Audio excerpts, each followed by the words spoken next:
বিসমিল্লাহির রহমানির রহিম। সুপ্রিয় দেশবাসী, আসসালামু আলাইকুম ওয়া রাহমাতুল্লাহি ওয়া বারাকাতুহু। বাংলাদেশ জাতীয়তাবাদী দল বিএনপির আজকে একটা নতুন ডাক্তার বের হয়েছে। আপনারা দেখেছেন সে ডাক্তারের পরামর্শ। তিনি তার একটা রাজনৈতিক প্রোগ্রামে বলেছেন যে আপনারা আস্তে আস্তে খান। আপনি আস্তে আস্তে খান। আপনারা তাদের কর্মীদের উদ্দেশ্যে বলেছেন যে আস্তে খেলে পারা অনেকদিন খাওয়া যায়। তো তিনি তারপরে আওয়ামী লীগের কথাও বলেছেন যে জোরে খেতে লেগে দেখেছেন যে কেমন পরিস্থিতি হয়। পরবর্তীতে এই ডাক্তার আবার ব্যাখ্যাও দিয়েছে যে আহ, আমরা এই কথা তার স্বাস্থ্যের ভালোর জন্য কর্মীদের উদ্দেশ্যে বলেছি যে যে কোনো জিনিস আস্তে আস্তে খেতে হয়। যাই হোক, আমরা তো সারা দেশের মানুষ বিএনপির এই নেতার সাথে মানে এই ডাক্তারের সাথে তো আর বড় কিছু নয়, বা আমাদের মেধা বা বুদ্ধি ওই ডাক্তারের পর্যায়ে যায়নি। সুতরাং তিনি যে ব্যাখ্যা পরবর্তীতে দিয়েছেন সেটা নিয়েও দেশের মানুষ বিভিন্ন ট্রল করেছে। আপনারা নিউজটি দেখতে পারবেন। চলুন আমরা রিপোর্টে দেখে আসি যে সে ডাক্তার কি পরামর্শ দিয়েছে। আস্তে আস্তে দৌড়ান, অনেক দূর দৌড়াতে পারবেন। আস্তে আস্তে খান, অনেক খাইতে পারবেন। দেখছি আমরা যারা বেশি খাইছে এই কয়েকদিন পরে দেখছেন স্ট্রোক করছে, ডায়াবেটিস বেশি খাইতে যায় না। কম কম খান, বেশি দিন খান। কম কম হাঁটেন, বেশি দূর হাঁটেন। এই ফর্মুলা যান, কম কম খান, বেশি বেশি দিন খান। হাটে আওয়ামী লীগের মধ্যে বিএনপির অবস্থা, আর বিএনপির বর্তমান লিডারশিপ দিনে যেভাবে চলছে আর যে হাইকমান্ড থেকে যেভাবে চলছে এভাবে যদি চলে তাহলে বিএনপি ঠিক থাকবে। আর বিএনপির যে কাহিনী শুনছি আমি সারা দেশ থেকে, চাঁদাবাজি, দখল, মামলা করা, মানুষকে জিম্মি করা, এইভাবে যদি চলে তাহলে বিএনপিরও আওয়ামী লীগের পরিস্থিতি সময় লাগবে না। অলরেডি মানুষ বিরক্ত হয়ে যাচ্ছে। তো প্রিয় বন্ধুরা, আমার মনে আপনারা দল দেখলেন যে হাইকমান্ড বিএনপির এই ডাক্তার কি পরামর্শ তাদের বিরুদ্ধে দিয়েছে। অবস্থান এখন নিচ্ছে। আপনারাই বুঝে নিন যে তার এই পরামর্শ মতো কেমন ভাবে চলবেন আপনারা। তো এই যে কিছু কিছু 5 তারিখের পর থেকে যাদেরকে আমরা 5 তারিখের আগে বিগত 15 বছরে যাদেরকে মিডিয়ার সামনে আমরা দেখতে পাইনি, এমন কিছু মুফতি মুহাদ্দিস, তারপরে কি কোরআনের বিশেষজ্ঞ, এই যে ডাক্তার, এসব বিএনপি থেকে কোথায় থেকে যে এই প্রতিভাগুলো নিয়ে আসছে আমি বুঝে উঠতে পারছি না। তাদের যে এক একজনের বাচনভঙ্গি এবং কথার যে সিস্টেম, আমার মানে ব্যক্তিগতভাবে তারা অনেক বড় দলের একটা বড় মাপের লোক। যদিও আমার মতো একটা ক্ষুদ্র মানুষ তাদের সমালোচনা করা ঠিক নয়, তারপরেও যেহেতু কথার পৃষ্ঠে কথা আসে, ঠিক এই কারণেই কথাটা বললাম যে এই যে ডাক্তার বিএনপির, তিনি পরামর্শ দিচ্ছেন তার কর্মীদেরকে যে আপনারা আস্তে আস্তে খান।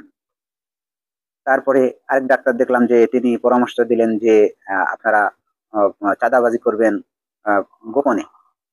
তারপরে আরেকটা ডাক্তার আছে, তিনি বলছেন যে যে মানে মুফতি মুহাদ্দিস, যে জিয়ার নাম নিলে পারা বেহেশতে চলে যাবেন, প্রতিদিন জিয়ার নাম নিতে হবে।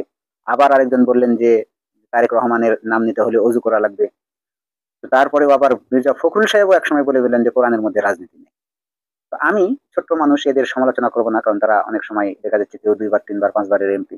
তো জীবনে এমপি হলে, মন্ত্রী হলেই যে সে জীবনে সফলতা অর্জন করে, বা একজন বড় লোক টাকা পয়সা দিয়ে সে ব্যবসায়িক সফল ব্যবসায়িক হয়েছে, আপনি সফল ব্যবসায়িক হলে পারাই যে আপনি আল্লাহর কাছে সফল বা সফল বান্দা হিসেবে আল্লাহর কাছে যেতে পারবেন, বিষয়টা কিন্তু এরকম না।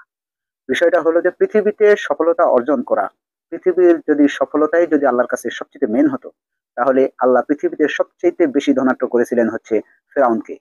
সেই ফেরাউনের পরিণতি যে কি হয়েছে, তার ফেরাউনের সম্পদ ধোয়ানোর জন্য বা তার সম্পদের চাবি বহন করতে হচ্ছে 70 জন প্রহরী। তো আসলেও আপনারা বলেন তো যে ফেরাউন কি সফল না বিফল? অবশ্যই বিফল। এবং সে যে এত সম্পদের মালিক, তারপরেও আল্লাহ তাকে বিফল বানিয়ে এই পৃথিবীতে তাকে নাকানি চুবানি খেয়ে তাকে আজও মিশরের পিরামিডে রেখেছেন। এই যারা আল্লাহ এবং আল্লাহর দিনের বিরুদ্ধে কাজ করে, কথা বলে, এবং তারা যারা ঐক্যবদ্ধভাবে প্রয়াস চালায় আল্লাহর দিনকে মানে মানে কষ্ট দেওয়ার জন্য, বা তাকে আল্লাহর দিনকে প্রতিবন্ধকতা সৃষ্টি করার জন্য, বাধা দেওয়ার জন্য, ঠিক এই সকল জাহেল মানুষের জন্য আজও কিন্তু এই মিশরের পিরামিডে এই ফিরাউনকে আল্লাহ মম করে রেখে দিয়েছেন। তো সম্পদ এবং দুনিয়াতে সফল হলেই যে সেই ব্যক্তি সফল নন আল্লাহর কাছে, এটাই তার বড় প্রমাণ, সেটা হলো ফেরাউন।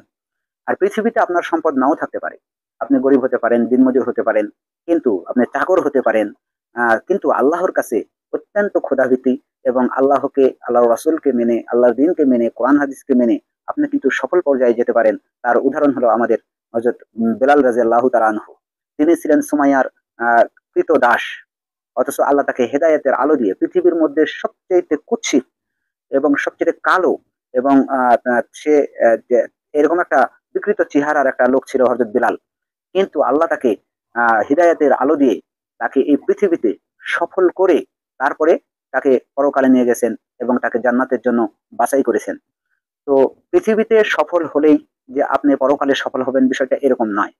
তো এই যে বাংলাদেশের একটা সবচেয়ে গুরুত্বপূর্ণ একটা দল বিএনপি, বর্তমানে একটা জনপ্রিয় দল, এই দলের 2 বার 4 বার যে এরা এমপি মন্ত্রী হয়েছেন, তো এদের কিছু কথাবার্তা শুনলে এমনটি মনে হচ্ছে যে এরা কি আসলে কোন দেশের থেকে এসে রাজনীতি করে বা কি জ্ঞান নিয়ে রাজনীতি করে, বা তারা কি কোরআন হাদিসের নিম্নতম জ্ঞানটুকু রাখে না।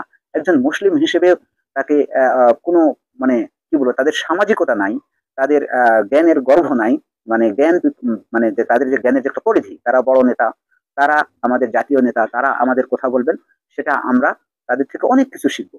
কিন্তু এ ধরনের বক্তব্য যে আপনারা আস্তে আস্তে খান, জুড়ে খেলে সমস্যা আছে, তারপরে আপনারা গোপনে চাঁদাবাজি করেন, তারপরে কি যে জিয়ার নাম দিলে বা আপনারা বেহেস্তে যাবেন, এ কোন ধরনের কথা রে ভাই? আর এইসব লোক কি আমাদের নেতৃত্ব, আমরা নেতা যদি নির্বাচন করি, এদেরকে যদি আমরা ভোট দিই, এরা কি মাথার সেন্স ঠিক রেখে কথা বলেন মিডিয়ার সামনে? না এরা কি মানে আমি তো আপনাদের সামনে কি বলবো যে আল্লাহ মাফ করুক, যদি এই সব লোককে আমরা যদি আমাদের নেতৃত্বের পর্যায়ে নিয়ে যাই, তাহলে দেশটা কোন জায়গায় যেতে পারে। আর এদের, তো এই নেতৃবৃন্দের কোথার দ্বারা আমরা কি শিক্ষা পাবো, আর এদের দ্বারা এই জাতি কি উপকার পাবে, এটাই এখন প্রশ্নসাধ্য বিষয় হয়ে দাঁড়িয়েছে।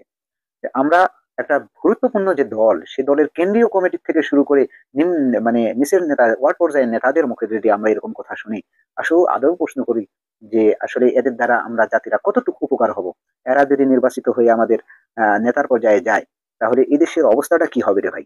আমরা তো মানে এই কেন্দ্রীয় কমিটির এসব লোকজন কি, জনাব তারেক রহমান বা তারা যারা কর্তৃত্বে আছেন, তারা কি এই বিষয়গুলো তদারকি করছেন না? তারা কি দেখছেন না এদের এদের এদের কথার পিছনে যেসব কমেন্ট গুলো পড়ে, বা এর এই উক্তির পিছনে যেসব কমেন্ট গুলো পড়ে, এসব কি আপনারা দেখেন না? না এই নেতাগুলো কি একটু চুপ থাকতে বলেন না ভাই এদেরকে? তাহলে তো অন্তত দলের মান ইজ্জতটা বাঁচে। ধন্যবাদ সবাইকে। আল্লাহ আমাদেরকে হেফাজত করুক। আমি ধন্যবাদ সবাইকে।